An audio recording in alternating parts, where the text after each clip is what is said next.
नमस्कार दोस्तों, शाम के 7 बज चुके हैं और यूपी तक पर वक्त है मुद्दे की बात का। आज हम बात करेंगे उत्तर प्रदेश के डेप्यूटी सीएम केशव प्रसाद मौर्य की, जो पिछले 2-3 दिनों से अपने कुछ बयानों की वजह से, मुलाकातों की वजह से अचानक सुर्खियों में है। दरअसल 2 दिन पहले मेरठ के एक कार्यक्रम में बोलते हुए केशव प्रसाद मौर्य ने मोदी मॉडल का जिक्र नहीं किया, सिर्फ तारीफ की और कहा कि हमने उत्तर प्रदेश में उसे लागू किया है। उन्होंने बहुत उसकी मोदी मॉडल की जबरदस्त तारीफ की। इसके बाद वो प्रधानमंत्री नरेंद्र मोदी से मिले अगले दिन संसद में।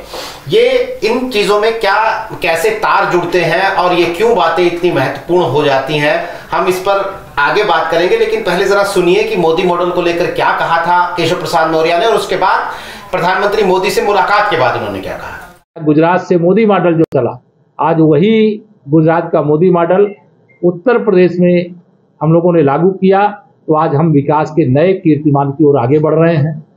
और आज ये कहते हुए मुझे गर्व हो रहा है कि जब गुजरात में मुख्यमंत्री के रूप में माननीय नरेंद्र मोदी जी काम करते थे तो वह एक मॉडल बना है, और आज देश के प्रधानमंत्री के रूप में जब काम कर रहे हैं तो पूरे दुनिया के लिए भारत मॉडल बन करके, मोदी मॉडल बन करके पूरी दुनिया में समय छाया हुआ है, धूम मची हुई है। मोदी ब्रांड इस समय भी कायम। उनके माननीय प्रधानमंत्री जी से मिलकर के आशीर्वाद लिया हूं और मार्गदर्शन लिया हूं, और उत्तर प्रदेश में भारतीय जनता पार्टी और सरकार दोनों मिलकर के, चाहे नगर निकाय चुनाव, चाहे लोकसभा चुनाव, उसमें कमल ही कमल खिलाएं या खिलाने के लिए जो मार्गदर्शन लेना चाहिए वो मार्गदर्शन लिया हूं। कुछ मेरे पास रहने दीजिए, कुछ आपको। तो सुना आपने किस तरह केशव प्रसाद मौर्य ने योगी मॉडल की तारीफ की, और प्रधानमंत्री नरेंद्र मोदी से मुलाकात के बाद खास तौर पर उन्होंने इस मुलाकात की वजह और इस मुलाकात में क्या हुआ, इन सवालों पर अपने पत्ते ऐसे दबाए और ऐसे मुस्कुराए जिसमें पत्ते दबाना कम और दिखाना ज्यादा हो जाता है। तो जाहिर तौर पर कयास लगने थे, और कयास इसलिए लगने थे कि 2014 के बाद से बीजेपी ने अपना तकरीबन हर चुनाव नरेंद्र मोदी के चेहरे पर लड़ा। गुजरात मॉडल का हवाला देकर जगह जगह पर उन्होंने उसे प्रचार का हिस्सा बनाया। 2017 के यूपी चुनाव में भी ऐसा ही हुआ, लेकिन 2022 के यूपी चुनाव में एक बार फिर योगी आदित्यनाथ की अगुवाई में बीजेपी जीती उत्तर प्रदेश के अंदर, और ऐसा 37 साल बाद हुआ था कि 5 साल उत्तर प्रदेश में सरकार चलने के बाद रिपीट हुई हो। और इसके बाद से योगी मॉडल के देश में चर्चे शुरू हुए।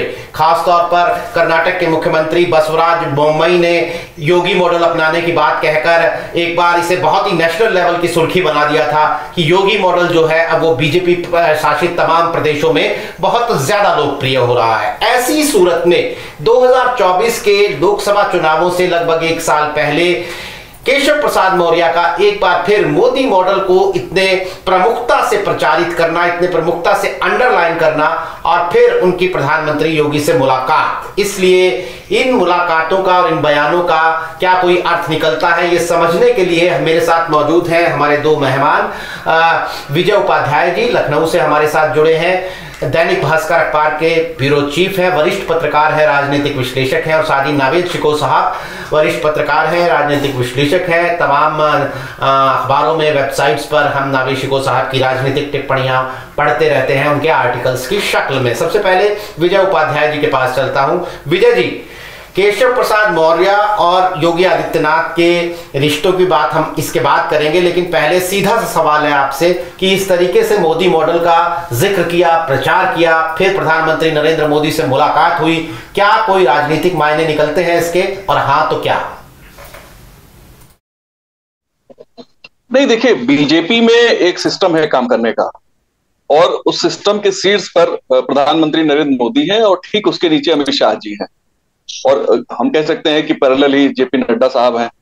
और ये एक तरीके से बीजेपी डिसेंट्रलाइज होते हुए भी इस समय केंद्रीकृत डिसीजन पार्टी में लिया जा रहा है। किसी भी राज्य में कौन मुख्यमंत्री होगा, ठीक है कि विधायक वहां चुनते हैं, लेकिन उसमें सबसे बड़ी जो भूमिका होती है वो केंद्र की होती है।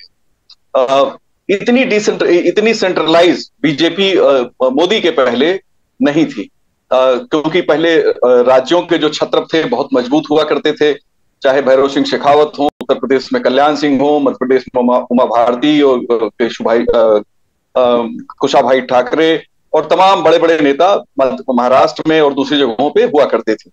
तो वो वर्चस्व नहीं था केंद्रीय लीडरशिप का पहले के जमाने में, जो मोदी के जमाने में वो एक अवसर की तरीके से उनको मिल गया, क्योंकि तमाम जो प्रभावशाली नेता हैं उनके ऊपर मोदी जी का जो असर है वो उन्हीं के राज्य में उनसे ज्यादा लोकप्रिय है। यानी मोदी जी की जो लोकप्रियता है भाजपा के किसी भी क्षेत्रीय नेता से बहुत ज्यादा है। तो ये जो ताकत है केंद्रीय नेतृत्व की, ये इसका असर पूरी भारतीय जनता पार्टी पे है। और भारतीय जनता पार्टी एक तरीके से उसने अपने को ट्रांसफॉर्म किया पूरे तरीके से एक नए मॉडल के तहत, और उसमें जो सबका साथ सबका विकास, जो इस पूरे ट्रांसफॉर्मेशन का जो मंत्र है, वो मंत्र पूरे अगर इसको हम डिकोड करेंगे तो ये मेन थीम तो बनता है, मेन स्क्रिप्ट इसी पे लिखी जाती है, लेकिन इसकी जो इसको जो ऑक्सीजन मिलता है, इसको जो एनर्जी मिलती है, वो प्रधानमंत्री मोदी और सेंट्रल लीडरशिप से मिलती है। और वो राज्यों में सबको लेकर चलने की संतुलन बना के, एक जमाने में कांग्रेस में इंदिरा गांधी या जवाहरलाल नेहरू के जमाने में इस तरीके की कोशिशें होती थी कि राज्यों में अगर बड़े बड़े दमदार नेता हैं तो दोनों के बीच में असंतुलन ना हो।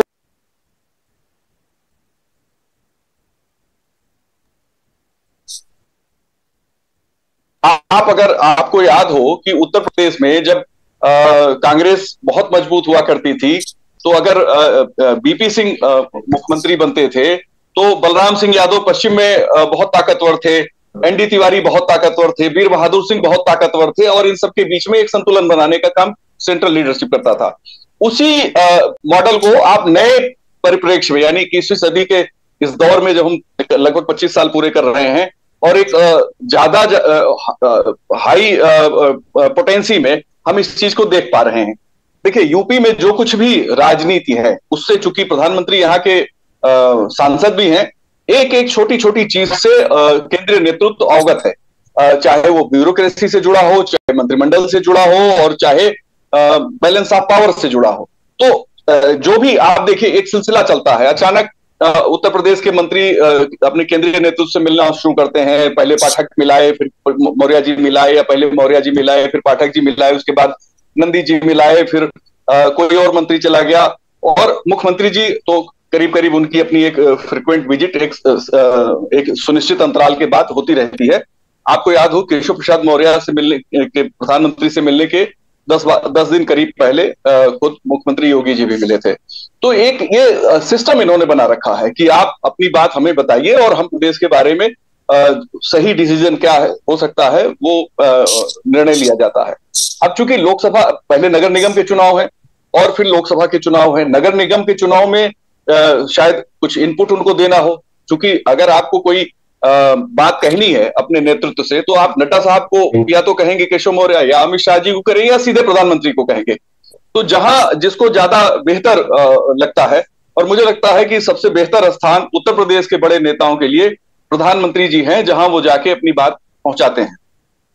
पिछले 6 साल में कहीं भी उत्तर प्रदेश में कभी भी बीजेपी के बीच में थोड़ी मोड़ी चर्चाएं जरूर आई, लेकिन कहीं भी बैलेंस ऑफ पावर को लेकर कोई टकराव या कोई बातें, कुछ संकेत जरूर मिले, लेकिन उसका कोई मतलब सामने नहीं आ पाया। पुख्ता तरीके से हम नहीं कह पाए कि ये चीज इसमें आपस में संतुलन थोड़ा बिगड़ा हुआ है या टकराव है। ऐसी स्थितियां उत्तर प्रदेश में नहीं है, और यही मुझे लगता है कि मोदी मॉडल है, जिसमें गांव के लोगों के लिए सरकार की योजनाओं के माध्यम से लाभ पहुंचाना, विकास के कार्यक्रम लागू करना, इंफ्रास्ट्रक्चर डेवलप करना, उत्तर प्रदेश की अर्थव्यवस्था को बेहतर बनाना, एक स्ट्रिक्ट बहुत अच्छे एडमिनिस्ट्रेटर के तौर पे मुख्यमंत्री योगी जी को बैठाए रखना, और बाकी सबसे काम लेना। शायद यही मुझे लगता है कि जो मोदी मॉडल है, जिसमें जनता का जो जुड़ाव है। आप देखिए, लोग किसी को कुछ भी कहें, लेकिन उत्तर प्रदेश में जो कास्ट इक्वेशन का नैरेटिव था, वो पूरी तरीके से 14 के बाद बिगड़ा हुआ है। आप कोई भी समीकरण अपोजिशन बनाता है, वो ध्वस्त हो जाता है। तो इसलिए चीजें बहुत ज्यादा बहुत अच्छे ढंग से, संतुलित तरीके से उसको लागू कर पा रही है भारतीय जनता पार्टी, और शायद इन मुलाकातों का जो आउटकम है वो यही है। जी बिल्कुल, हमारे साथ प्रयागराज से अनुपम मिश्रा जी भी जुड़े हैं, विश्लेषक। नावेद जी, मैं आपके पास आऊं उससे पहले मैं एक टिप्पणी अनुपम जी से लेता हूं, क्योंकि केशव प्रसाद मौर्य उसी इलाके से आते हैं, तो वहां पर क्या सरगर्मियां इसको लेकर है। अनुपम जी, जो हमने आपके आने से पहले बात की कि केशव प्रसाद मौर्य ने मेरठ के एक कार्यक्रम में मोदी मॉडल की जमकर तारीफ की और उसके बाद वो प्रधानमंत्री नरेंद्र मोदी से मिले भी, तो ऐसे समय में जब योगी मॉडल जो है वो कर्नाटक से लेकर देश के दूसरे हिस्सों में प्रधानमंत्री बीजेपी के मुख्यमंत्री उसे अपनाने की बात करते हैं और पिछले 2022 में बम्पर जीत उसी योगी मॉडल के अंदर लेकर आई बीजेपी, ऐसे में क्या इसके कोई राजनीतिक मायने निकलते हैं कि केशव प्रसाद मौर्य, जिनके रिश्ते मुख्यमंत्री योगी के साथ वक्त वक्त पर डिस्कस होते रहे हैं, उनके रिश्तों पर चर्चा होती रही है, वो एक बार फिर मोदी मॉडल का जिक्र करते हैं, जमकर तारीफ करते हैं? अनुपम जी। नीरज जी, देखें, दो बातें हैं केशव मौर्य को लेकर। अगर आज वो अपनी सीट अपने घर से, अपने गृह जिले से, अपने जो उनकी पारंपरिक सीट है उसको हारने के बाद भी अगर वो अपने आप को मुख्यमंत्री की पोजीशन में देखते हैं, देखिए केशव मौर्य पहले दिन से, जब से 2017 में भाजपा सरकार बनी तब से वो अपने आप को मुख्यमंत्री के रूप में प्रोजेक्ट करते रहे। आपने देखा होगा कि 2022 के चुनाव के पहले भी उन्होंने इस तरह के बयान दिए थे कि भाई मुख्यमंत्री वो होगा जिसको केंद्र तय करेगा। योगी आदित्यनाथ के नेतृत्व में निष्ठा जताने से वो पीछे हट गए थे। फिर उसके बाद वो चुनाव हार जाते हैं, चुनाव हारने के बाद भी डिप्टी सीएम हो जाते हैं, एक साल बहुत खामोश रहते हैं, फिर से हम उनकी महत्वाकांक्षा को पर लगते देख रहे हैं। इसके दो कारण हैं। पहली तो ये कि जैसा कि मैं अक्सर कहता रहता हूं कि भाई खासतौर से नॉर्दर्न इंडिया में, उत्तर प्रदेश और बिहार में जाति बहुत ज्यादा मैटर करती है।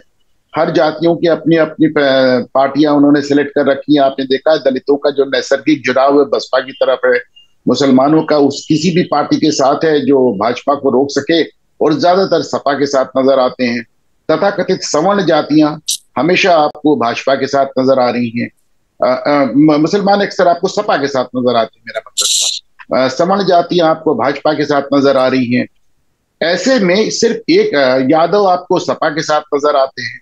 तो इसमें कुल मिलाकर सिर्फ एक ऐसा बहुत बड़ा वर्ग रह गया जो देश का सबसे बड़ा समवर्ग है, वो है गैर यादव पिछड़ा, नॉन यादव ओबीसी। ये वही वर्ग है जिसकी वजह से प्रधानमंत्री मोदी अपने को पिछड़ा डिक्लेयर करते हैं, जिसकी वजह से वो पिछड़ा वर्ग आयोग को संवैधानिक मान्यता देते हैं, जिसकी वजह से केशव मौर्य चुनाव हारकर भी डिप्टी सीएम होते हैं, जिसकी वजह से स्वतंत्र देव सिंह स्टेट प्रेसिडेंट होते हैं, जिसकी वजह से नरेश उत्तम लगातार स्टेट प्रेसिडेंट बने हुए हैं।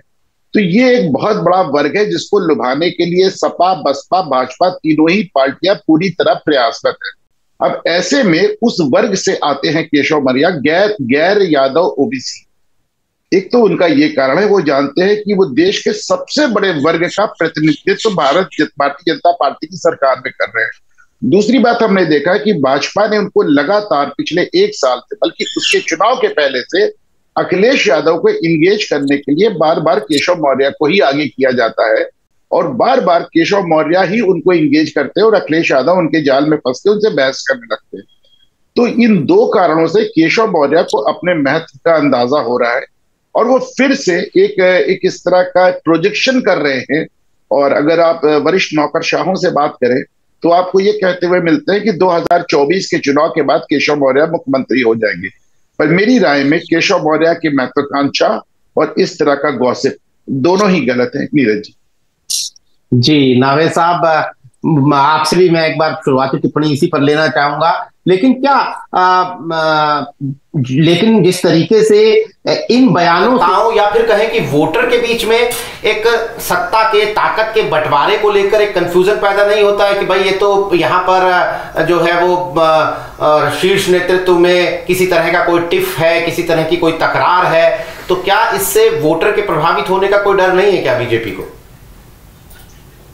कुल सुगबुगाहट तो शुरू हो जाती है इस तरह के बयानों से, और एक बार हुई भी है विधानसभा चुनाव से लगभग एक साल पहले।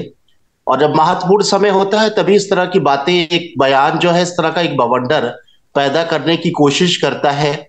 और ये बात भी बिल्कुल सही है कि इस तरह की शुरुआत होती है केशव जी के बयान से। उनका बयान कुछ ना कुछ कहीं ना कहीं एक निशाना लगाने की कोशिश करता है। कुछ चीजें उनकी बड़ी पर्दे के पीछे छुपी हुई चीजों को उजागर करने की कोशिश करते हैं, कई इशारे करते हैं वो, और खासतौर से पिछड़े वर्ग की ताकत का एहसास दिलाने की कोशिश करते हैं।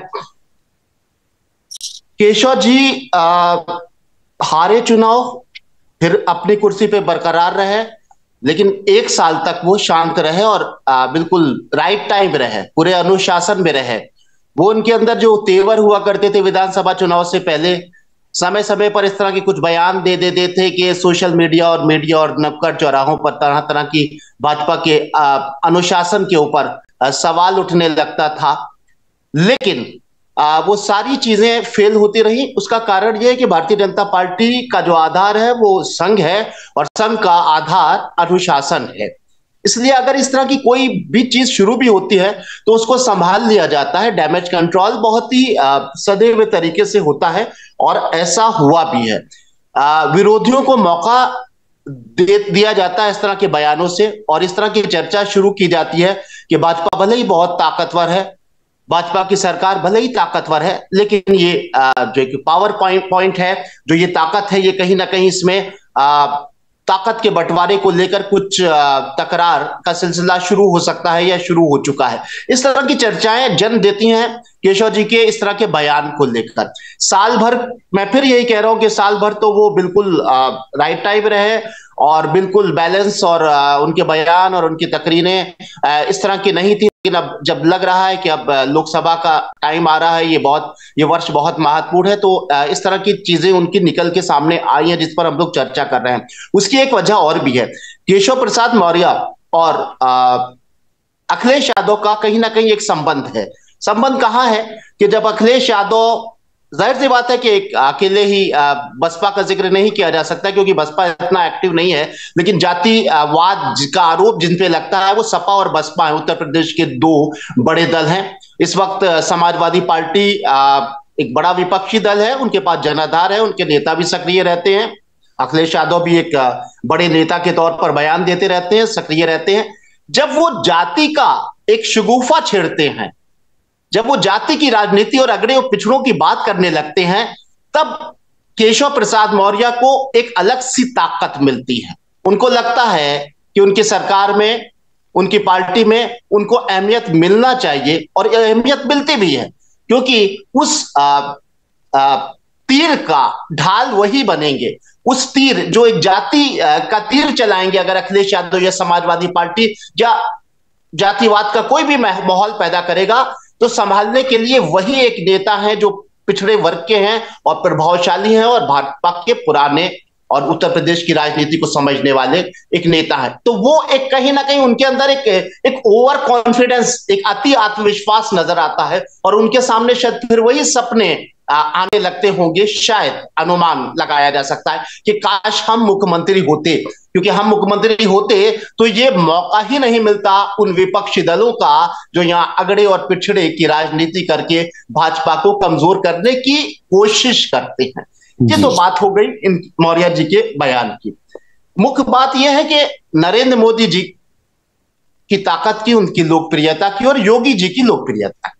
इस बात पे कोई शक नहीं है कि नरेंद्र मोदी जी का जो ग्राफ बढ़ा और वो पहली बार प्रधानमंत्री बने, उस पर दोबारा वो प्रधानमंत्री बने, इस दौरान उनका ग्राफ बढ़ता ही गया, घटा नहीं है और थमा भी नहीं है। उनकी लोकप्रियता बरकरार है। उनका पार्टी में, उनका सरकार में वही वर्चस्व है जो एक बड़े जनाधार वाले जन नेता का होना चाहिए है, और उनकी लोकप्रियता में कमी नहीं आई। तमाम कमियां रही होंगी और है भी, किसी भी सरकार में एंटी इनकम्बेंसी होता है। 10 साल सरकार रही, लगभग 10वां साल है वो प्रधानमंत्री रहे, कई कमियां भी रही होंगी आर्थिक मुद्दों पर, कई आर्थिक मामलों के ऊपर सरकार विफल भी दिखाई दी, बेरोजगारी और महंगाई मुद्दा है।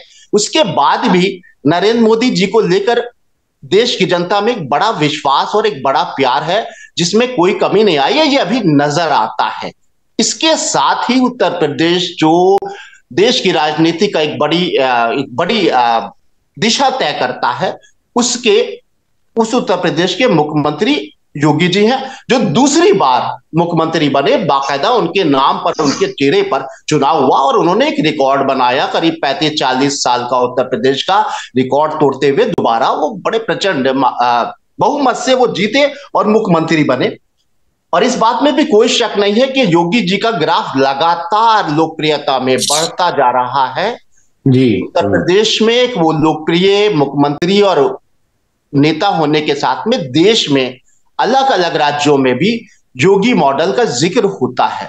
कई बार तो विदेशों में भी जो भारतीय मूल के लोग हैं उनके लबों से, उनके मुंह से योगी जी की तारीफ सुनने को मिलती है।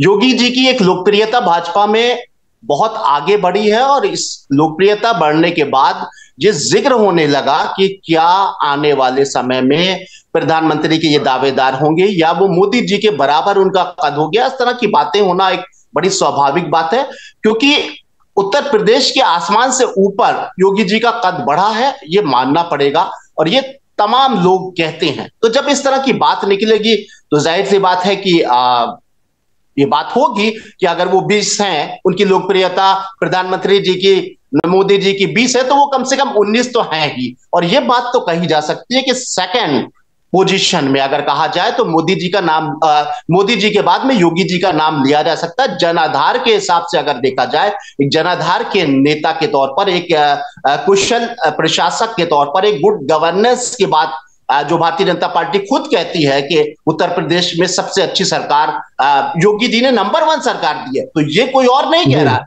ये भाजपा ही कह रही है, नरेंद्र मोदी जी ही कह रहे हैं कि नरेंद्र मोदी जी के बाद में सबसे कुशल और सबसे कामयाब और सबसे लोकप्रिय योगी जी हैं, यानी योगी आदित्यनाथ हैं। जी जी जी जी। तो सवाल इस बात का, एक बात मैं जरूर ये कह दूं कि ये जिक्र अगर निकलता है तो उसके बाद फिर ये बात तय होने लगती है कि कुछ खटपट और कुछ तकरार। मैं समझता हूं कि ऐसी स्थिति इसलिए नहीं पैदा होगी, मैं फिर यही बात कह रहा हूं कि भारतीय जनता पार्टी ये जानती है कि जब ताकत ज्यादा होती है, एक किसी झोपड़ी में संपत्ति को लेकर विवाद नहीं होता है, जिनके महल होते हैं वहां ही पावर को लेकर, संपत्ति को लेकर होता है, क्योंकि भारतीय जनता पार्टी पावर, एक बड़ा पावर है पूरे देश में। तो अगर इस तरह की चीजें, स्थिति का कुछ माहौल बनता भी है, थोड़ी देर के लिए कल्पना कर लीजिए, तो भाजपा में और उसके कैडर में और उसके पॉलिसी में वो ताकत है, वो अनुशासन है कि इस तरह की स्थिति फिलहाल केशव प्रसाद मौर्य चाहे विपक्षी दल के कोई भी नेता पैदा कर नहीं पाएंगे शायद। जी विजय सर, मैं जैसा नावेद जी अपनी बातों में कह रहे थे कि जो एक है कि कुछ ना कुछ तकरार चल रही है, कुछ ना कुछ ठीक नहीं है, पावर का जो ब्लॉक है वो अलग अलग इशारा कर रहा है।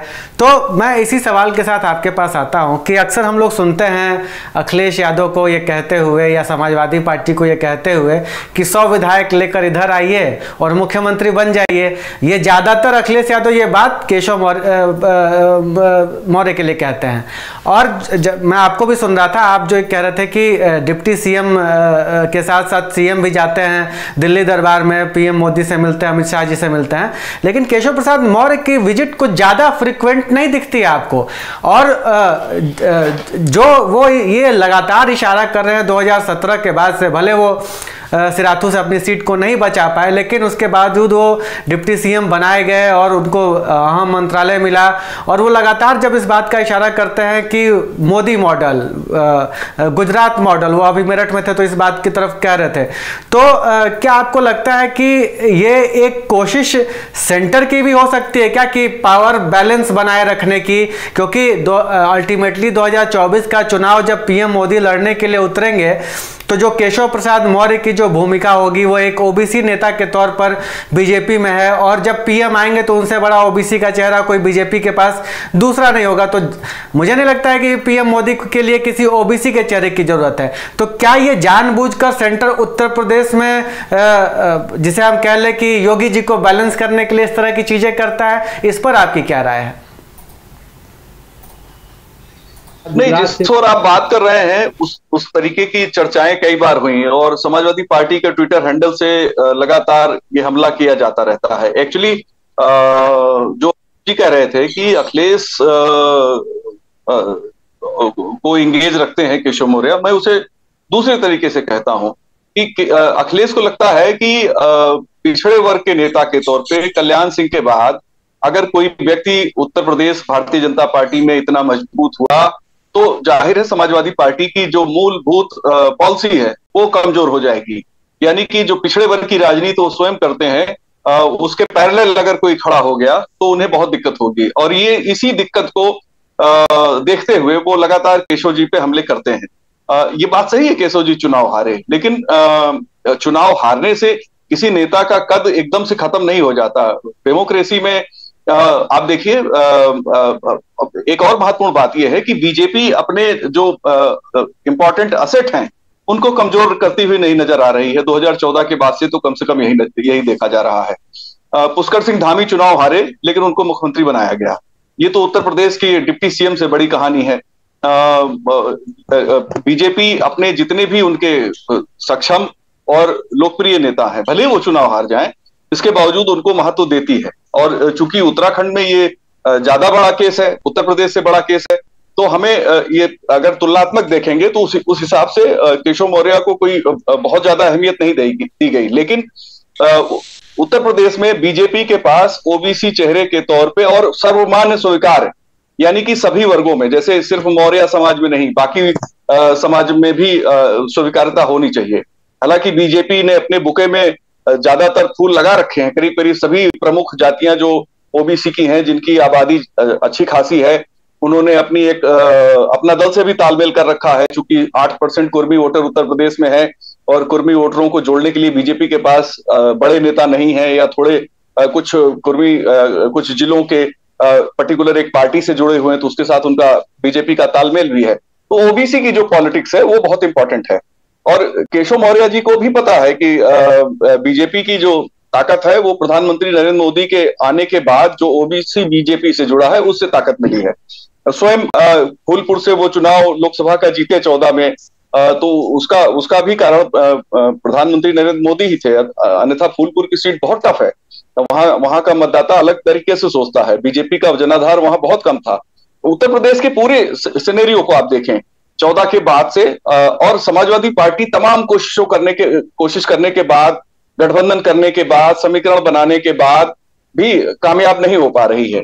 और ऐसा नहीं है कि ये अखिलेश के जमाने में हुआ, ये मुलायम सिंह जी के जमाने में हो गया था, 2014 में ही हो गया था, जब सिर्फ 5 सीटें समाजवादी पार्टी जीती थी। और ये बात सही है कि उत्तर प्रदेश में जो मेन अपोनेंट है भारतीय जनता पार्टी की, वो समाजवादी पार्टी है।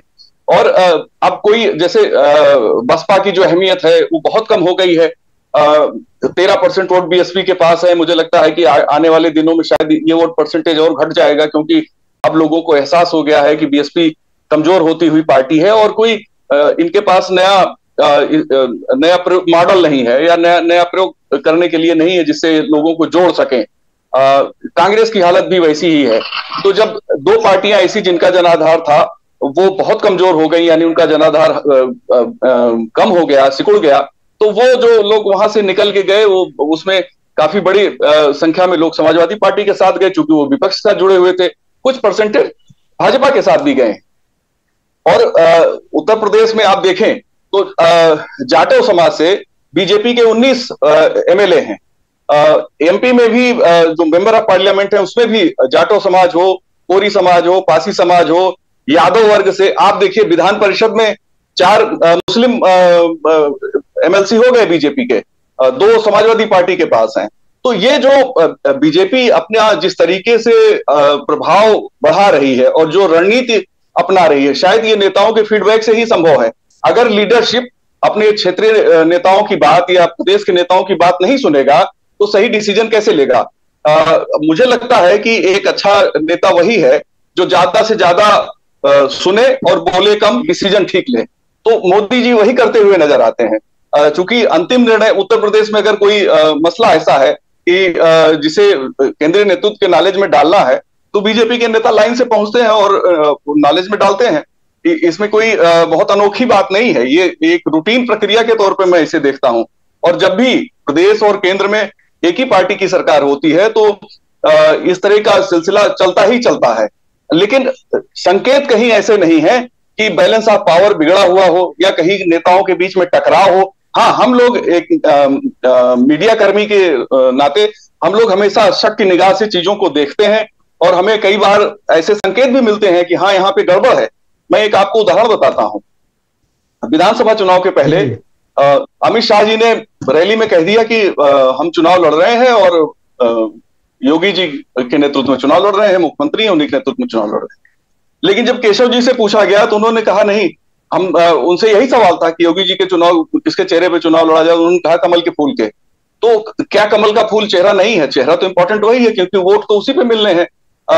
योगी जी का चेहरा पार्टी हाईकमान ने कह दिया, इसके बावजूद केशव मौर्य ने बात कही, तो हम लोगों को लगा कि अरे ये तो टकराव की स्थिति है। लेकिन कहीं भी केशव जी के किसी एक्ट से, यानी उनकी किसी गतिविधि से कहीं भी ये बात नहीं नजर आती कि उनके और योगी जी के बीच में कहीं कोई टकराव की स्थिति है। और न सिर्फ योगी के, बल्कि किसी भी नेता के साथ, क्योंकि सभी को पता है कि इतनी ताकतवर पार्टी है, हम यहाँ टकराव करेंगे तो हमारा ही नुकसान होगा। देखिए, अब ये दौर नहीं है बीजेपी का। जब कल्याण सिंह, कलराज मिश्रा, राजनाथ जी उत्तर प्रदेश में जब एक्टिव थे, केंद्र में नहीं गए थे, तो वहां टकराव की स्थितियां थी। और उत्तर प्रदेश में तो बाकायदे 98 99 में हम लोगों ने देखा है कि किस तरीके के टकराव होते रहे हैं बीजेपी में। वो दौर नहीं है, वो उस दौर से निकलकर बीजेपी आगे आ चुकी है। अब किसी भी नेता, किसी भी क्षेत्रीय नेता के पास वो कुवत नहीं है वो केंद्रीय लीडरशिप को चुनौती दे सके, क्योंकि जो केंद्रीय नेतृत्व है, प्रधानमंत्री मोदी का जो चेहरा है, जैसा नावेद जी भी कह रहे थे कि वो सबसे लोकप्रिय है, सबसे ज्यादा वोट उन्हीं के नाम पे मिलता है। 2014 में हम लोग चुनाव कवरेज कर रहे थे तो गांव में लोगों से पूछते तो कहते थे मोदी को वोट देंगे। कोई कभी किसी ने नहीं कहा कि हम भाजपा को वोट देंगे, वो कहते थे मोदी को वोट देंगे।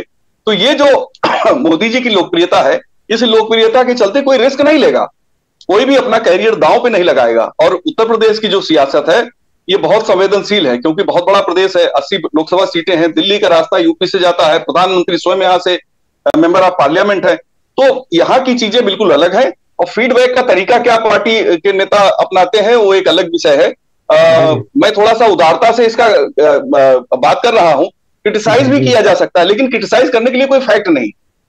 जी अनुपम सर, अभी हम विजय सर को सुन रहे थे। हालांकि इस तरह की कांग्रेस में चलती है तो उसको कहते हैं हाईकमान कल्चर, कि जब क्षेत्रीय नेता जाके हर काम सोनिया गांधी और राहुल गांधी से पूछ कर करते हैं। और बीजेपी में क्या, एक तो टिप्पणी मैं ये लूंगा कि क्या बीजेपी में भी वो हाईकमान कल्चर हो रहा है जो इस तरह की मुलाकातें आप देख रहे हैं? और दूसरी बात ये, एक साथ में दो सवालों को क्लब कर रहा हूँ कि अक्सर जो पिछला हम लोग मूड ऑफ द नेशन हम लोगों ने सर्वे किया तो उसमें ब्रांड योगी की लोकप्रियता हमें दिखाई दी। जब ये लोगों से ये सवाल होते हैं कि पीएम मोदी का उत्तराधिकारी कौन, तो दो नाम आते हैं, अमित शाह और योगी। ये दो नाम सबसे आगे बीजेपी में चल रहे होते हैं। 1% का फासला होता है, कभी योगी आगे निकल गए, कभी शाह आगे निकल गए। और जिस तरीके से 2022 के चुनाव के बाद जो पिछला एक साल रहा, एक देश में ब्रांड योगी की धमक दिखाई दी हमें। जैसा नीरज जी भी जिक्र कर रहे थे कि कर्नाटक से लेकर हर जगहों पर वो बुलडोजर एक्शन की डिमांड्स होने लगी जो योगी आदित्यनाथ जी के नेतृत्व में उत्तर प्रदेश की सरकार करती है। तो क्या ये ब्रांड योगी बनाम ब्रांड मोदी जैसा कुछ हो सकता है, या पीएम मोदी ये चाहते हैं कि 2024 का चुनाव हर एंगल से सारे किले चाक चौबंद दुरुस्त करके लड़े जाएं, इसलिए ये 1 to 1 वाली राजनीति वो केंद्र में उत्तर प्रदेश के हवाले से चलती रहती है। कभी ब्रजेश पाठक जाते हैं, कभी केशव मौर्य जाते हैं, कभी खुद सीएम योगी जाते हैं। तो क्या ये सारे चाक चौबंद दुरुस्त करने का लक्ष्य है, या ब्रांड योगी जो बनता हुआ दिख रहा है उससे क्या किसी को चैलेंज समझ में आ रहा है क्या?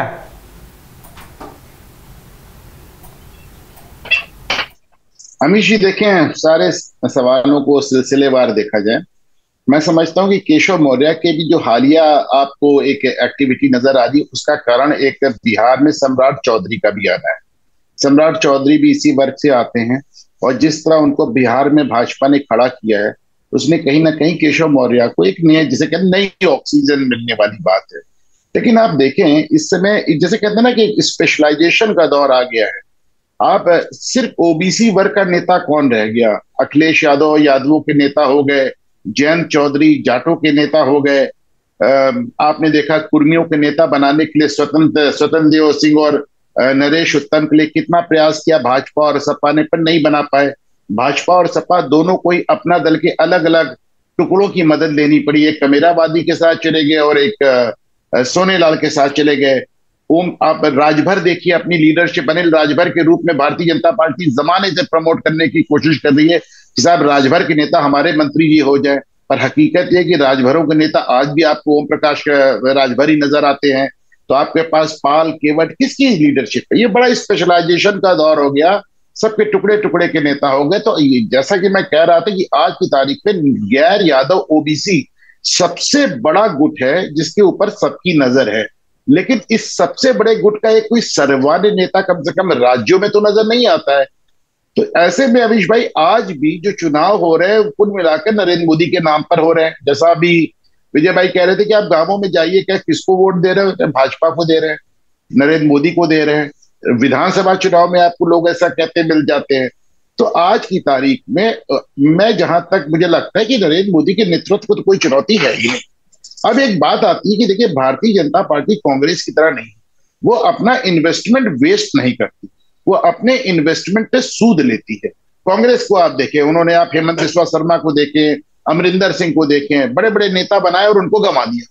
और वहीं आप भारतीय जनता पार्टी को देखें, आप अभी आपने कर्नाटक में देखा कि उन्होंने चुनाव की कमान येदियुरप्पा को हटाने के बाद भी उनके हाथ में सौंप दी। जिस समय 2017 में भारतीय जनता पार्टी ने योगी आदित्यनाथ को मुख्यमंत्री बनाया था, उस समय प्रधानमंत्री मोदी या भाजपा के ऊपर ऐसा करने का कोई भी दबाव नहीं, उन्होंने अपनी मर्जी से बनाया था। योगी आदित्यनाथ को पूर्वांचल के बाहर उनकी बहुत ज्यादा ना प्रसिद्धि थी, ना लोग उनको बहुत ज्यादा जानते थे। लेकिन आज हालात ये हैं कि आपने उनको खुद एक ब्रांड बनाया, एक आइकन बनाया, आपने उन पे इन्वेस्टमेंट किया। आज प्रधानमंत्री मोदी के बाद तमाम स्टेट से अगर दौरों का और भाषणों का और सभाओं का सबसे ज्यादा न्योता किसी को आता है तो अमित शाह को नहीं आता है, वो योगी आदित्यनाथ के लिए आता है। और ऐसे में आप अपना इन्वेस्टमेंट वेस्ट कर दे, मैं बिल्कुल नहीं मानता। देखिए 2022 के चुनाव के पहले भी जबरदस्त तरीके से इस बात की चर्चा हुई। अच्छा, ये चर्चा कराने में जैसा कि भी आप कुछ देर पहले कह रहे थे कि हाँ वोटर्स में कंफ्यूजन होता है, इसलिए विपक्षी पार्टियां इसमें बहुत इसको फैलाती भी हैं, आईटी विंग्स भी फैलाते हैं। और आपको देखा कि प्रधानमंत्री मोदी ने उसका जवाब कैसे दिया। उन्होंने गलियारे में टहलते हुए अपना और योगी आदित्यनाथ का एक फोटो जारी किया जिसमें वो योगी आदित्यनाथ की पीठ पे कंधे पे हाथ रखते हुए, और उसी के साथ सारी चर्चाओं को विराम लग गया। और योगी आदित्यनाथ आज आप देखें, अमित शाह जिनकी एक बड़ी जबरदस्त एक इमेज हुआ करती थी, जब अमित शाह गृह मंत्री बने तो दूसरे सरदार पटेल की बात हुई। लेकिन आप पिछले देखिए, पिछले 4-5-6 सालों में अमित शाह एकदम से उनका जो एक सरदार पटेल वाला पर्सोना था उसमें कमी आई। CAA देख लें, तमाम राज्यों में हिंसा देख लें, अमित शाह का क्रिटिसिज्म होने लगा एज ए गृह मंत्री। वहीं योगी आदित्यनाथ अपनी तमाम जो हर आदमी में कमियां होती, हर शासन में कमियां होती, हर सरकार में कमियां होती है, लेकिन योगी आदित्यनाथ का प्रोफाइल बढ़ा है। और ऐसे एक किसी के प्रोफाइल को इतना बढ़ा के उस पर इतना इन्वेस्टमेंट करके उसको कांग्रेसी अंदाज में गंवा देना, कम से कम भाजपा को तो मैंने ऐसे करते नहीं देखा। रही बात केशव मौर्य की, तो सब महत्वाकांक्षी आदमी हैं और उनको लगता है अभी नहीं तो कभी नहीं। और एक आखिरी बात मैं इसमें जरूर जोड़ूंगा, केशव मौर्य के पास ऑप्शन क्या है? केशव मौर्य आज की तारीख में भाई समाजवादी पार्टी, वो भी जानते हैं कि वो कुछ दिन के लिए चौधरी चरण सिंह की तरह कुछ दिन के लिए मुख्यमंत्री बन के क्या करेंगे। चरण सिंह को कांग्रेस लाई और उनको डंप कर दी। उनको मालूम है कि सपा के पास अपना मुख्यमंत्री का चेहरा है, बसपा के पास अपना मुख्यमंत्री का चेहरा है, कांग्रेस की कोई हैसियत नहीं है। केशव मौर्य के पास ऑप्शन क्या है? केशव मौर्य हाथ पैर जरूर मारते हैं, और जैसे सम्राट चौधरी का उन्होंने उदय देखा तो उनकी उम्मीदें भी जाग गई। लेकिन मैं समझता हूं कि आज की तारीख में केशव मौर्य सिवाय एक अनुशासन के साथ बने रहने के अलावा उनके पास ना कोई विकल्प है, और ना ही मैं उनको निकट भविष्य में मुख्यमंत्री बनता देख रहा हूं। अमीश भाई जी, नावेद सर, मैं एक थोड़ा अब इससे जुड़े हुए ही सवाल पर, जब केशव मौर्य की राजनीति को हम लोग देखते हैं शुरुआत से, तो भाजपा में फायर ब्रांड हिंदुत्व की राजनीति करने वाले काफ़ी आगे जाते हैं। इसकी एक लंबी परंपरा रही है, उत्तर प्रदेश में भी रही है और देश में भी रही है। उत्तर प्रदेश में कल्याण सिंह को हम लोगों ने देखा है कि उनकी फायर ब्रांड हिंदुत्व की छवि उभरी, वो कहाँ तक उनकी राजनीतिक फलक का कितना विस्तार हुआ। भाजपा में आडवाणी जी से लेकर नरेंद्र मोदी खुद एक फायर ब्रांड हिंदुत्व के लीडर रहे, तो उनका कहाँ तक विस्तार हुआ। केशव मौर्य की भी जो सियासी शुरुआत है वो फायर ब्रांड हिंदुत्व के नेता की थी।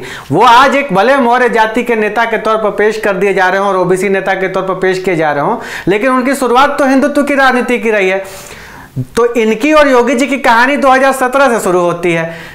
आपको क्या लगता है कि जो इनकी छवि सिमटती गई केशव प्रसाद मौर्य की, तो उनके अंदर इस बात की कसमकसाहट है कि एक नेता जो गोरखपुर के सांसद के तौर पर जाने जाते थे, वो निकले वहां से उत्तर प्रदेश के मुख्यमंत्री बन गए, और अब इस देश में इस बात की चर्चा है कि पीएम मोदी का उत्तराधिकारी कौन होगा, तो उस रेस में सबसे तेज योगी जी दौड़ रहे हैं। तो क्या केशव मौर्य के अंदर इस बात की कसमकसाहट है, और वो इसी कसमकसाहट को कह लीजिए दूर करने के लिए या खुद को कंसोल करने के लिए या अपनी सियासी बिसात को बिछाने के लिए दिल्ली दौरा करते रहते हैं?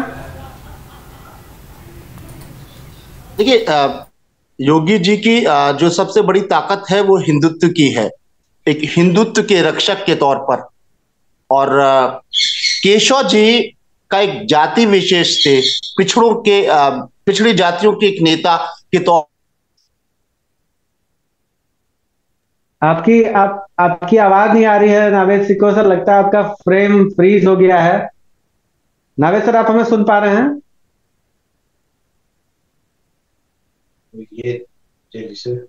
विजय सर, क्या आप हमें सुन पा रहे हैं? मैं सुन पा रहा हूँ।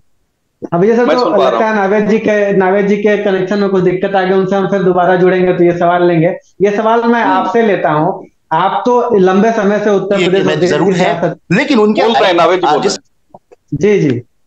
नावेद जी, आप नहीं पा रहे हैं हमें, और इस तरह के बयान वो लगातार देते रहे। देखिए, मैं एक चीज कहना चाह रहा हूं। दरअसल होता क्या कि कोई भी राजनीतिक दल हो, वो अलग अलग जातियों के अपने नेताओं के बीच में अगर सामंजस्य बना लेती है कोई भी पार्टी, तो वो समाज के अलग अलग तबकों, अलग अलग जातियों के लोगों को भी का भी दिल जीत लेती है। आज की तारीख में नरेंद्र मोदी के अंदर यही ताकत है कि वो सारी जातियों को एक करने के जादूगर समझे जाते हैं। मैं दोनों की तुलना एक दूसरे तरीके से करूंगा। मैं फिर यही बात कह रहा हूं कि इसमें कोई शक नहीं है कि योगी आदित्यनाथ बहुत बड़े नेता हैं, बहुत लोकप्रिय हैं, और उनको क्षेत्रीय नेता कतई नहीं कहेंगे, वो एक राष्ट्रीय नेता है। और राष्ट्रीय नेता इसलिए भी कहेंगे कि कई राष्ट्रीय नेता, भाई हम राजनाथ सिंह जी, जिनका एक ग्राउंड जो यूपी से जिनका संबंध रहा है, और एक बहुत पुराने भाजपा के नेता हैं, बड़े कद के नेता हैं, बड़े पद पर रहे हैं, बड़ा अनुभव है, यूपी के मुख्यमंत्री रहे हैं, कुशल मुख्यमंत्री रहे। लेकिन अगर तुलना ही करना है तो राजनाथ जी की और योगी जी की लोकप्रियता की तुलना करिए तो जमीन आसमान का अंतर आ जाएगा। योगी जी ने बहुत प्रोग्रेस किए लोकप्रियता में, और एक कुशल मुख्यमंत्री के तौर पर। ये सारी बातें अपनी जगह है। नरेंद्र मोदी की अपनी एक स्थिति टॉप पे है, ये बात भी सही है।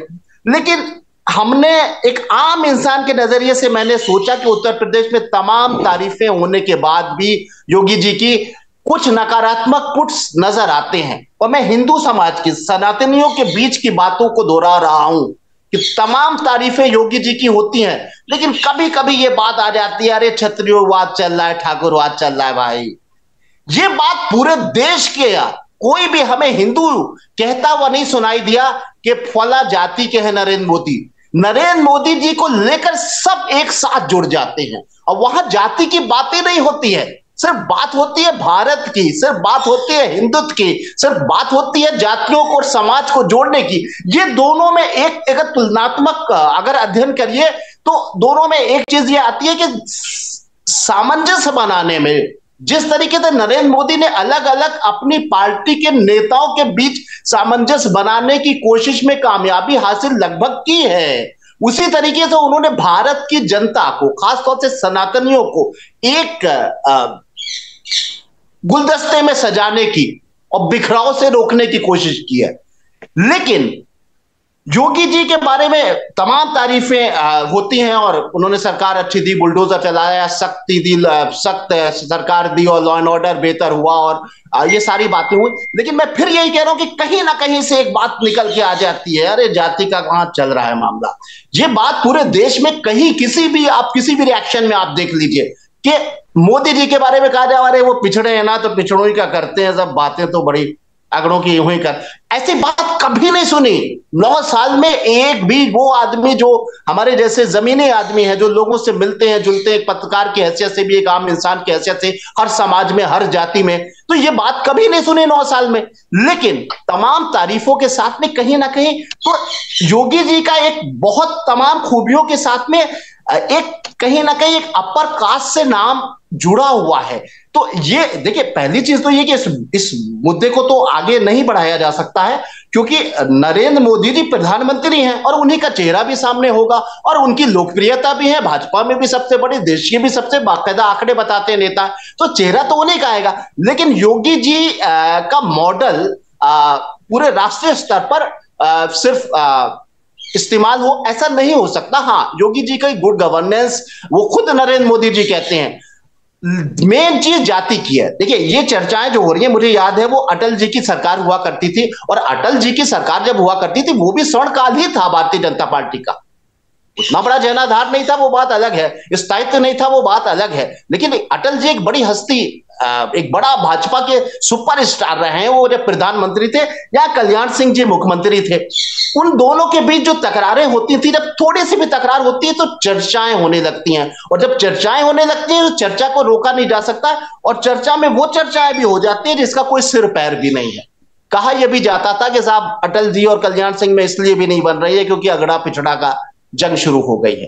तो ये उल्टा हिसाब हो गया है उस जमाने में और इस जमाने में, कि वहां पर एक अपर कास्ट था और यहां पर कहा जाता था कि पिछड़ों के नेता हैं, तो जबकि वो हिंदुत्व का चेहरा थे। तो ये इस तरह की सुगबुगाहट उठेगी। लेकिन जो विजय जी ने कहा कि तब और अब में बहुत पानी बह चुका है, और अब ज्यादा मजबूती से भारतीय जनता पार्टी इन सब चीजों को कतई आगे नहीं बढ़ने देगी, और ना इस तरह की कोई, मुझे लगता है कि कोई ठोस सामने आई है। लेकिन हाँ, ये बात जरूर है कि नरेंद्र मोदी के जो तमाम करिश्मे हैं उसमें एक सबसे बड़ा करिश्मा यह है कि जो भाजपा की सबसे बड़ी ताकत भी है, जरूरत भी है, और उस सतर्क।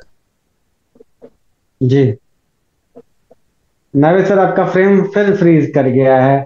चलिए, मैं ये सवाल को, नावेद सर आप सुन पा रहे हैं मेरी बात? मैं विजय जी के पास चलता हूं। विजय सर, नावेद जी ने एक महत्वपूर्ण, एक रोचक पहलू पेश किया, जैसे उन्होंने कल्याण सिंह बनाम वाजपेयी का जिक्र किया और फिर आज की स्थिति का जिक्र किया उन्होंने। लेकिन यही सवाल मैं आपसे लेता हूं कि जिस समय केशव प्रसाद मौर्य उत्तर प्रदेश में हिंदुत्व की राजनीति विहिप और अशोक सिंघल के साथ मिलकर कर रहे थे, राम मंदिर आंदोलन की बात। नावेद जी, आपका नेटवर्क कुछ बाधित है। नावेद जी, हम सवाल ले रहे हैं विजय जी से। विजय सर, तो मैं आपके पास आता हूँ। जिस तरीके से केशव प्रसाद मौर्य ने हिंदुत्व की राजनीति में कदम रखा था, उनका एक लंबा इतिहास रहा, अशोक सिंघल उनके राजनीतिक गुरु बने, वो विहिप के लिए लंबे समय तक उन्होंने काम किया। आज जब हम केशव प्रसाद मौर्य के लिए बात करते हैं तो कहते हैं मौर्य समाज के नेता हैं। एक वक्त केशव प्रसाद मौर्य प्रदेश बीजेपी अध्यक्ष थे, बीजेपी को प्रचंड जीत मिली, उनको लगता था कि इस जीत का श्रेय जाएगा, मुख्यमंत्री बन जाएंगे, हो नहीं पाया। तो क्या ये उसकी कसमकसाहट है कि उनका कद, भले उनको सम्मान दिया गया, डिप्टी सीएम बनाया गया, लेकिन वो कद जो केशव प्रसाद मौर्य को लगता है कि उन्हें मिलना चाहिए था, क्योंकि वो उस राजनीति को कर रहे थे जो राजनीति आज के समय में बीजेपी में टॉप पर पहुंचने के लिए सबसे प्राथमिक राजनीति है, हिंदुत्व की राजनीति। केशव प्रसाद मौर्य तो एक समय उसका चेहरा हुआ करते थे। तो क्या आपको लगता है कि ये जो उनके अंदर बेचैनी वाला भाव, अगर कह लें, कोट एंड कोट बेचैनी कह लें, दिल्ली दरबार तक जाने की, अपनी बात रखने की, तो क्या ये वहां से आ रहा है? नहीं, देखिए, इसको मैं दूसरे तरीके से देखता हूं। किसी व्यक्ति में महत्वाकांक्षा होना कोई बुरी बात नहीं, लेकिन महत्वाकांक्षा के चलते आप अपना राजनीतिक नुकसान कर ले, वो ज्यादा बुरा होता है। उत्तर प्रदेश में कई ऐसे उदाहरण हैं, बहुत ही महत्वपूर्ण और अच्छे नेताओं ने अपने कैरियर को अपनी महत्वाकांक्षा के भेंट चढ़ा दिया था। केशव मौर्य में थोड़ा सा अंतर है। Keshav Maurya down to earth leader हैं, और वो मौर्य समाज के नेता हैं, पिछड़े समाज के नेता हैं। ये सारा नैरेटिव तो मीडिया का, हम लोगों का गढ़ा हुआ है। दरअसल हमें तो एक ब्रांड चाहिए होता है जिसको लेके हम अपनी बात को आगे बढ़ाते हैं, अपनी कहानी को आगे बढ़ा देते हैं। केशव मौर्य जब उत्तर प्रदेश भाजपा के अध्यक्ष बने थे तो किसी को ये उम्मीद नहीं थी कि बीजेपी उत्तर प्रदेश में बहुमत ला सकती है, लेकिन उन्होंने 300 प्लस का नारा दिया और 300 प्लस बीजेपी आ गई। तो ये एक तरीके से ये चमत्कार था। हालांकि ये जो सारा कुछ एटमॉस्फेयर था बीजेपी के फेवर में, और जो अंडर करंट था, या कहें कि एक मोदी के नाम की सुनामी थी जो हम लोग उस समय नहीं पकड़ पा रहे थे 17 के पहले, लेकिन वो चीजें थी और वैसा हुआ। 325 सीटें बीजेपी को अपने लाइज के साथ आ गई। तो जाहिर है कि जो प्रदेश अध्यक्ष होगा उसको क्रेडिट मिलेगी, और जाहिर है जो प्रदेश अध्यक्ष है उसके मन में लड्डू फूटेंगे। ये कोई मानव का स्वभाव है, कोई आश्चर्यजनक बात नहीं है। आप लेकिन देखिए कि केशव मौर्य ने कहीं कोई ऑब्जेक्शन ऐसा करते हुए नजर नहीं आया। हालांकि बीच में उनकी तबीयत खराब हुई थी, हॉस्पिटलाइज हुए थे, उसको लेके भी एक कहानी गढ़ी गई कि जब उन्हें पता लगा कि वो मुख्यमंत्री नहीं बन रहे हैं तो बीमार हो गए, इस तरह की बातें आई। लेकिन ये सारी बातें गॉसिप के तौर पे थी, इनमें कोई फैक्चुअल फैक्ट नहीं था। तो जब खबर में दम नहीं होता है तो ज्यादा देर तक चलती नहीं है। लेकिन आज का दौर डिजिटल मीडिया का और बहुत ही लाइटनिंग फास्ट इंटरनेट का जमाना है, तो चीजें, खबरें बहुत तेजी से शेप बदलकर फिर से आ जाती है सामने, वो उसी खबर को हम फिर से देखते हैं। देखिए, बीजेपी उत्तर प्रदेश में आज के दिन जहां खड़ी है उसे एक लंबी रेस का घोड़ा माना जा रहा है। अब हम जो अपोजिशन की जो परिस्थितियां हैं और जो लीडरशिप एबिलिटी है और जिस तरीके के इक्वेशन है, और उसके पैरेलल जब बीजेपी का अपना संगठन, अपना काम करने का तरीका, जो फ्रेमवर्क, और केंद्र सरकार की या प्रदेश सरकार की जो योजनाएं हैं और उन योजनाओं का जो अमल है, और वो भी टेक्नोलॉजी के सहारे ज्यादा संभव हुआ कि सीधे डीबीटी हो रही है। तो एक अलग किस्म का बदलाव है। तमाम कोशिश करने के बावजूद अपोजिशन भाई 2019 जैसा कॉम्बिनेशन उत्तर प्रदेश में कभी बन ही नहीं सकता। हालांकि 1993 में भी जब सपा बसपा आई थी तो उससे कुल सीटों से 4 सीटें बीजेपी की ज्यादा थी। तब भी ये दोनों गठबंधन मिलकर बीजेपी से आगे नहीं निकल पाए थे, लेकिन सरकार जनता दल और दूसरी पार्टियों के विधायकों के सहारे 93 में आ गई थी। बसपा सपा की अलायंस की एक साझा सरकार बन गई थी। 19 में हम लोगों को लग रहा था कि चीजें एकदम से बदल जाएंगी, लेकिन नहीं बदल पाई। अब जो मैं कई बार आपसे कह चुका हूं कि यहाँ अब तो पिछड़े वर्ग का कोई वर्ग जैसा बात नहीं है और दलित वर्ग जैसी कोई बात नहीं, यानी ये अलग अलग कास्ट में डिवाइडेड है और सबकी अपनी राजनीतिक महत्वाकांक्षा बहुत ज्यादा है, और हर बिरादरी जो है अपने आप को स्वाभिमान और उससे मजबूत मानती है, और वो कहीं कोई कंप्रोमाइज नहीं करना चाहती। लेकिन बाय एंड लार्ज ये सब मोदी में इनकी बड़ी तादाद मोदी में जरूर अपना एक सोचते हैं कि हमारा राजनीतिक, हमारा जो आर्थिक विकास है या हमारे बेहतरी के लिए मोदी जी काम कर रहे हैं। उम्मीद सबसे ज्यादा मोदी जी से इन लोगों को है। तो ये जो मोदी जी की कैपेसिटी है उत्तर प्रदेश की सियासत में, इसमें योगी जी का भी अब योगदान है, क्योंकि कानून व्यवस्था को लेके जिस तरह से माफियाज पे योगी जी ने कार्रवाई की है, या आईएएस और आईपीएस अफसरों पे जब वो सख्ती से कार्रवाई करते हैं, मुझे लगता है जितने number of IPS IAS Yogi ji ने सस्पेंड किए हैं उतने तो कभी किसी सरकार में नहीं हुए। तो एक बेहतर कानून व्यवस्था और एक बेहतर प्रशासन देने की जो कोशिश योगी जी की है और जो उन्होंने प्रूव किया, और योगी जी को मीडिया ने तो नहीं कहा कि बहुत ईमानदार हैं, पता भी नहीं था हम लोगों को कि ईमानदार हैं कि नहीं है, लेकिन विधानसभा में विपक्ष की तरफ से ये बातें आई। सबसे पहले तो शिवपाल यादव जी ने कहा कि बाकी मुख्यमंत्रियों से सबसे ज्यादा ईमानदार योगी जी हैं, और उन्होंने ये बात बार बार कही है। तो वहां से ये बात आई ना कि योगी जी बहुत ईमानदार हैं, और किसी ने तो कहा नहीं, अपोजिशन ने कहा। तो जब अपोजिशन किसी चीज का सर्टिफिकेट देता है तो वो माना जाता है कि जरूर पुख्ता है।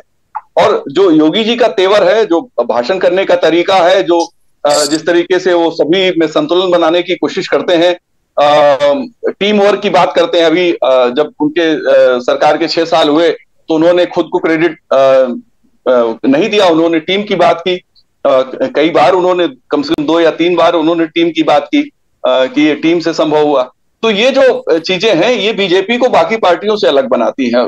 दूसरी बात जो मैंने पहले कहा कि बीजेपी अपने असेट को बिल्कुल डिस्टर्ब नहीं करती है, उनका यूटिलाइजेशन करती है, ज्यादा से ज्यादा यूटिलाइज करे। योगी जी को हैदराबाद भाजपा लीडरशिप ले गई, योगी जी को पिछले चुनाव में त्रिपुरा भाजपा लीडरशिप ले गई, और जब योगी जी बाहर जाने लगे तब उनकी डिमांड भी बहुत ज्यादा होने लगी। अच्छा, डिमांड उनकी थी भी और क्रिएट भी हुई, यानी दोनों चीजें हुई। लीडरशिप भी चाहता था कि योगी जी की जो क्षमताएं हैं, जो जितनी मेहनत करते हैं योगी जी एक मुख्यमंत्री के नाते, रेस्टलेस तरीके से वो मेहनत करते हैं, तो वो अपने आप में पार्टी के लिए भी उतना ही महत्वपूर्ण है, सरकार के लिए भी उतना ही महत्वपूर्ण है। तो जाहिर है योगी जी एक बड़े ब्रांड है, इसमें दो राय नहीं है। कोई भी व्यक्ति ये योगी जी का बहुत विरोधी भी होगा, वो भी ये बात मानेगा कि योगी जी आज के दिन में भारत के राजनीति में एक बड़े ब्रांड के तौर पे है, और उत्तर प्रदेश का कोई मुख्यमंत्री पूरे देश में इस तरह से जिसकी डिमांड हो, उसमें योगी जी सबसे आगे हैं। तो चाहे वो आप गोविंद बल्लभ पंत के जमाने से शुरू कर लें, तो किसी मुख्यमंत्री में ये बात नहीं थी। हाँ, ये बात ठीक है, कुछ समय के नैरेटिव अलग थे, आज के नैरेटिव अलग हैं, चीजें बदल गई हैं, और जो बदलाव है उसमें सबसे ज्यादा फिट बैठ रहे हैं योगी आदित्यनाथ।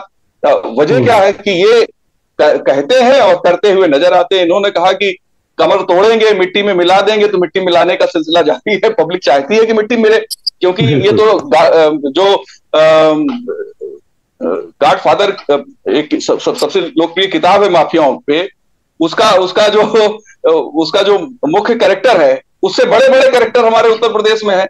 अतीक अहमद, मुख्तार अंसारी आदि लोगों के जो और क्रिमिनल्स हैं, इनका जो नेटवर्क है और जो इनकी ताकत है, वो तो मतलब शायद किसी उपन्यास में अगर दर्ज किया जाए फिक्शन के तौर पे, तो दुनिया की सबसे ज्यादा ताकतवर माफियाओं में उत्तर प्रदेश के माफिया होंगे। लेकिन इन पे कार्रवाई हो रही है, सख्ती से हो रही है, और उनको मिट्टी में मिलाने की कोशिशें हो रही हैं, और कमर उनकी टूट रही है। आप देखिए कि किस तरीके से पैसे दिए जा रहे हैं, शूटर्स को घर में रखा जा रहा है, ये सारी चीजें हम लोगों के सामने आ रही है। संभव तब हुआ ना कि जब एक ऐसा मुख्यमंत्री शासन में है जो कार्रवाई करने के लिए जिसने छूट दे रखी है। इससे उनकी लोकप्रियता बढ़ रही है, क्योंकि कोई व्यक्ति नहीं चाहता कि हमारे जिले में, हमारे मोहल्ले में कोई माफिया ऐसा हो जिससे हमको डर के रहना पड़े। हाँ, डर के लंबे समय तक लोग रहे हैं, चुनाव जिताते रहे हैं, तो चीजें बहुत बदली हैं राजनीति में।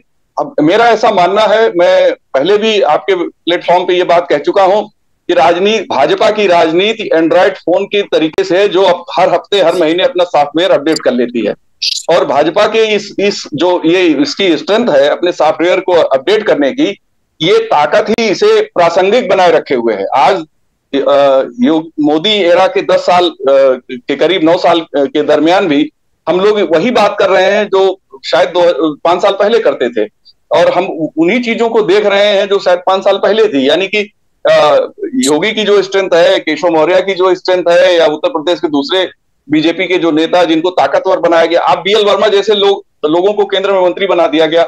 आप सोचिए कि लोधी समाज के एक व्यक्ति को जो गुमनाम था, उसे केंद्र में मंत्री बना के एक ब्रांड बनाया गया। तो ये सारी चीजें बीजेपी कर रही है, और यही वजह है कि बीजेपी में टकराव की स्थिति नहीं है। केंद्रीय नेतृत्व अनुशासन बनाए रखने में पूरे तरीके से सक्षम और कामयाब है, और ये जो चीज है, यही